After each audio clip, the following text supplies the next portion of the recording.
You were told this was a story about a man who stole children, but that version only exists to protect the people who watched them leave. This isn't a story that survived because it entertained. It survived because someone needed it to. You've heard this tale before, even if you don't remember where. A German town plagued by rats, overrun and desperate. A mysterious stranger arrives dressed in patchwork colors, offering salvation for a price. He plays his pipe, and the rats follow him, drowning themselves in the river. The town refuses to pay what was promised. So, the piper returns, plays a different tune, and this time, the children follow, vanishing into a mountain that seals shut behind them, never to be seen again. It's a story about keeping your word, about the danger of strangers, about what happens when you break a contract with forces you don't understand. This is the Pied Piper of Hameln, collected by the Brothers Grimm in their German legends in 1816, then transformed into a cheerful children's poem by Robert Browning in 1842. Each retelling made it safer, more moral, more suitable for bedtime, and each one moved further from the truth carved in stone 5 centuries earlier. That's the version you were taught. But every word of comfort in that tale was added centuries later, a fiction built on top of something far more disturbing. Because the earliest record mentions no rats, no contract, no magical revenge, just one line carved in stone that no one wanted to explain. In the year 1284, 130 children left the town of Hameln in broad daylight. Not during war, not during plague, not in the dead of night. They were not chased, they were not dragged, they were not screaming. They walked, and the town watched them go. No search parties were sent, no riders were dispatched, no ransoms were paid. Instead, the town wrote it down, carved it into the church wall in letters that would outlive memory. In the year 1284, on the day of Saints John and Paul, the 26th of June, a piper clothed in many colors led 130 children born in Hameln away, and they were lost at the place of execution near the hill. And then the town went back to work. This story was never meant to comfort you. It was meant to bury something the living could not bear to name. When a normal town loses even one child, the world stops turning completely. Bells ring through the night, torches sweep the forests in desperate patterns, mothers claw at the earth, looking for any sign, and fathers form hunting parties that don't return until there's a body to bury or a throat to cut. That's the response to one child, one single missing soul that tears the social fabric apart.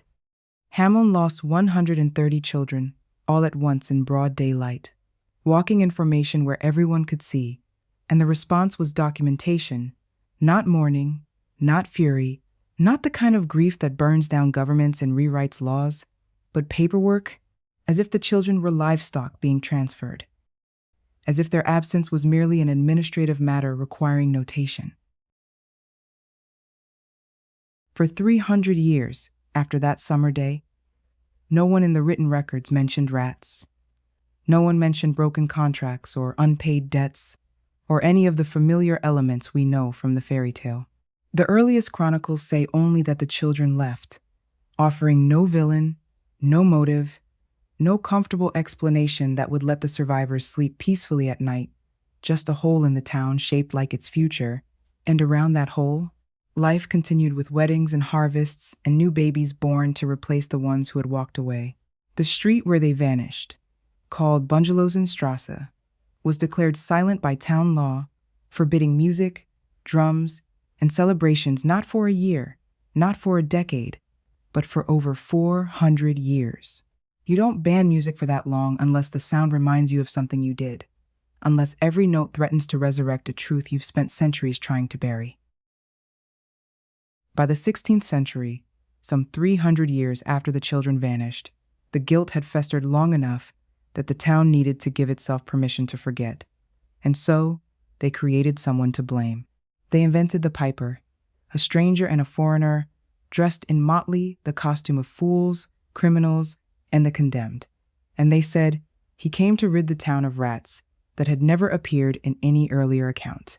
They said he played a pipe that enchanted the children through supernatural means, that he took them as revenge for a broken promise, that the town was the victim of magical betrayal. Every word of it was a lie, designed to comfort, because a stranger stole them, is bearable in a way that we let them go could never be. In the 13th century, German towns participated in what was called the Aussiedlung, the Eastern colonization that required bodies to settle the brutal frontier lands of Moravia, Pomerania, and Transylvania.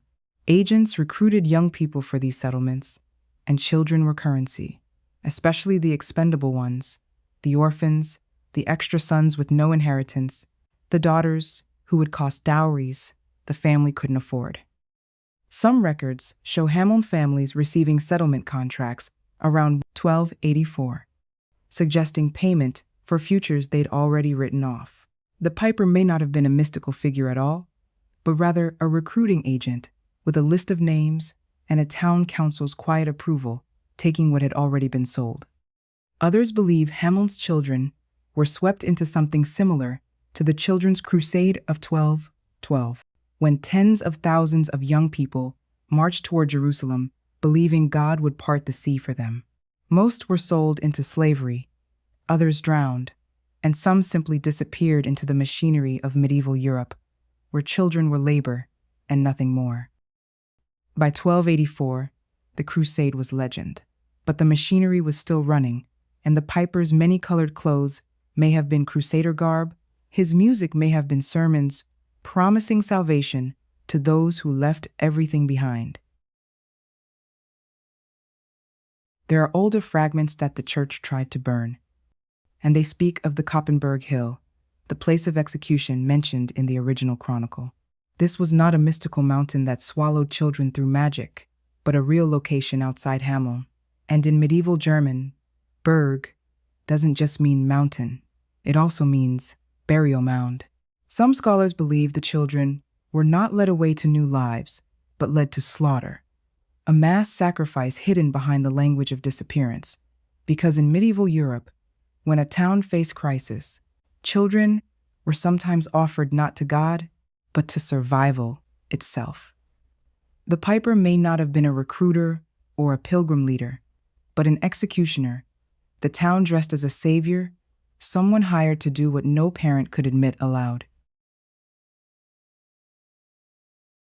The rats don't appear in any account until 1559, a full 3 centuries after the children vanished, added by a chronicler who needed the story to make sense in a way the brutal truth never could.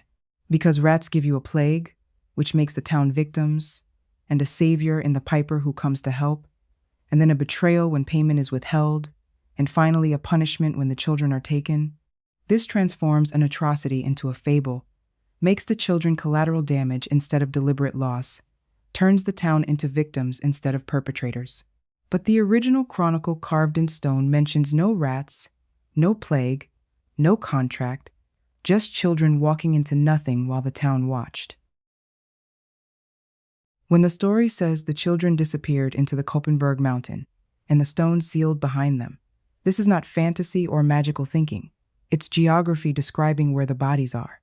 In medieval storytelling, mountain-swallowing people meant mass burial, sealed caves meant places you don't excavate because you already know what you'll find, and rivers meant drowning, disposal, or exile beyond any hope of return. After the children vanished, Hameln did not collapse, as a town mourning such catastrophic loss should have.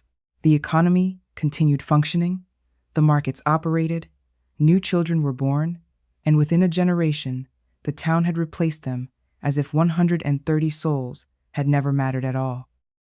There's a record from 1384, exactly 100 years after the disappearance, that lists the town's population as stable, and the story by then had become a warning for children about disobedience and wandering and trusting strangers, but never a warning about building a world where children would rather walk into oblivion than stay. The truth that the fairy tale obscures is this: the piper, whoever he was and whatever he did not steal the children. He inherited them from a town that had already decided they were expendable. The town had already worked them like tools, already treated them as problems to solve rather than people to protect. And the piper simply formalized what had already happened, giving the town permission to let go. And when he left with them, the town didn't grieve in the way that parents who've lost children grieve. Instead, they mythologized. Because myths don't testify in court, myths can't point fingers at the guilty. Myths protect the living at the expense of the dead. Folklore doesn't lie, it encrypts, taking unbearable truth and wrapping it in symbols so it can be passed down without destroying the teller. The Pied Piper isn't a story about a monster in motley clothes playing supernatural music. It's a confession written in code, a town saying, "We did something we can't say aloud. We let our children go. We didn't fight for them. We chose survival over them." And then, to make that bearable, the story adds a stranger, and music and magic. But the magic is the lie, while the departure, the walking, the watching, that part is true.